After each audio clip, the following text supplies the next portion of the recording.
So today I'm going to be talking about one of my favorite pastimes, one of my favorite hobbies actually. I do it probably once a week on either Friday or Saturday, just because that's when I have the most time to do it. And it's called Dungeons and Dragons. And that may sound a little odd, Dungeons and Dragons and Christian, and you're playing that game. Isn't that like an evil game? No, it's not evil game. It's actually a really fun game. I would honestly say it's no different than playing any type of video game, whether that's something like Star Wars, whether that's like Call of Duty. I'd hate to say something like GTA 6. Hopefully you're not playing GTA. That's a pretty evil game compared to Dungeons and Dragons. But Dungeons and Dragons is actually really fun. And here I've got a character sheet. This is actually for a character I started to make for a new group. His name is Stora. He's a paladin. So basically, I've actually never played paladin before, but if I had to describe them, they're like God's warriors in a sense. So they pronounce judgment on evil, or they pronounce judgment on good, depending on what their oath is. So an oath is kind of what it sounds like. They make an oath or a covenant in a sense to go around and do something, whether that's slaying evil or protecting citizens, something along those lines. And they make a covenant in a sense with a god, but you can kind of run Dungeons and Dragons however you want to eliminate the polytheistic world setting and make it a more monotheistic, because we're Christians and we only have one true God, whereas the world of D&D has multiple gods and deities and things like that. And if that is troubling to some of you, I apologize. It's one of my favorite pastimes, and I felt that, I feel like I'm a mature believer. I have been able to overcome the ability and the stigma of those types of things, like the gods and the deities and everything. I understand that they're fake, and I understand that they're made up in somebody's mind. Some people do take this stuff seriously, and there's a whole lot of lore that goes along with Dungeons and Dragons, and there's a lot of world building that goes along with it, and some people are really into that. And some people may, in fact, take it to heart, some of these things, and may, in fact, believe in some of these things. I do not, and I would profess that we believe in one God, and I believe in one God. And I thought it was kind of fitting that I chose a paladin, something I'd never played before. Usually I play a barbarian. He just kind of runs in and beats people up and kills evil. And that's kind of the stigma with the barbarian. Not necessarily very smart, but very strong. I've also played a wizard, somebody who has a book and they cast spells. So kind of think along the line of Harry Potter, but like I said, they have a book that they cast their magic out of. But this guy's a paladin, so he can kind of cast spells and somewhat. So like he can heal people in a sense if he touches them. It's called lay on hands. And he has a few other things that he can do. He can sense evil creatures or any divine creatures for that matter. But when I made this character as a paladin, I was like, how cool would it be to make a character who is a warrior of the unknown God? And my mind kind of went back to the Acts passage where Paul visits, I believe it's Athens, and they have a statue to an unknown God. And so that kind of sparked my imagination, and it really caused me to make this paladin character. And so his name is Stora. I'm finally getting to that. And he's a paladin. He believes in the Christian God of all things. And he used to be a pirate, so kind of a little bit of background for Stora. So like I said, he was a pirate. His biggest flaw is his pride. And by the way, like I said earlier, this is a character I was going to play.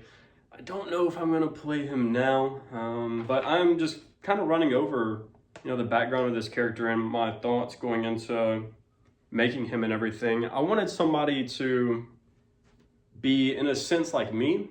And so one of my biggest flaws has been my pride. And that's one thing I would encourage you if you ever get into D&D. that, make the character resemble you in a sense.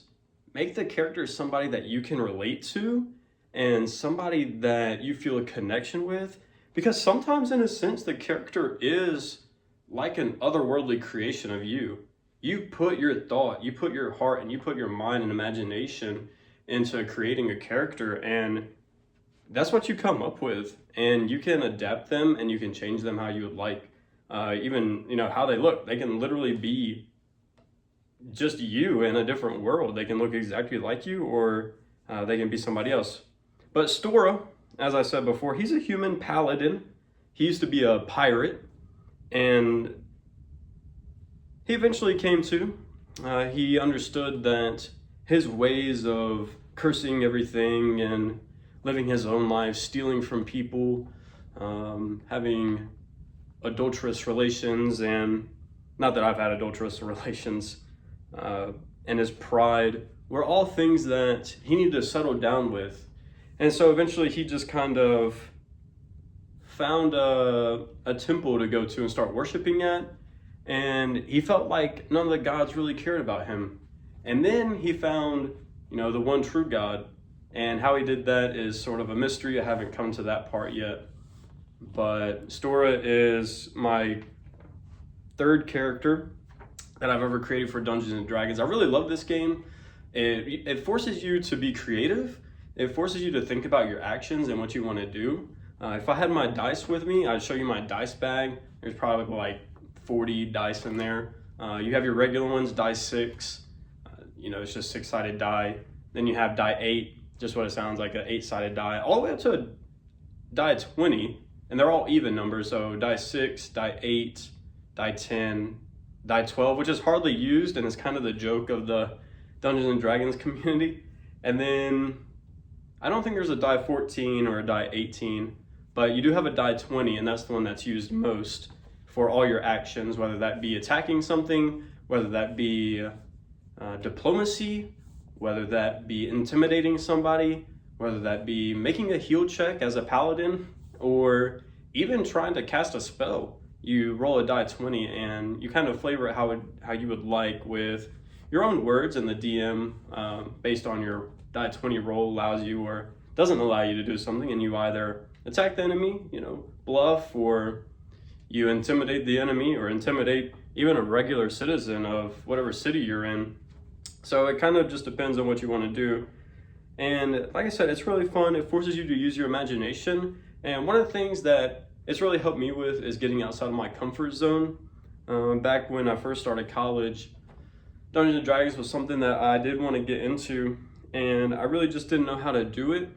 And I at first didn't feel comfortable with it because I played a lot of video games where you create a character and you don't really interact with the world in the sense that you're physically playing the character. And when it came to Dungeons and Dragons, I had to step into the shoes of that character. I had to become that character in a sense. And even before making Stora, and I just had to become comfortable with playing a role. And honestly, it's reminded me a lot of being in a play or being in a movie where you're acting out a role and you're acting these things out and trying to, at the end, hopefully fight a big bad, or maybe you die and it's a whole total party kill, different situations, depending on your dungeon master, who is also called the game master. But Dungeons and Dragons, yes, probably my favorite role-playing game, which is what it's called. It's a tabletop game, so you play it in person live with other people.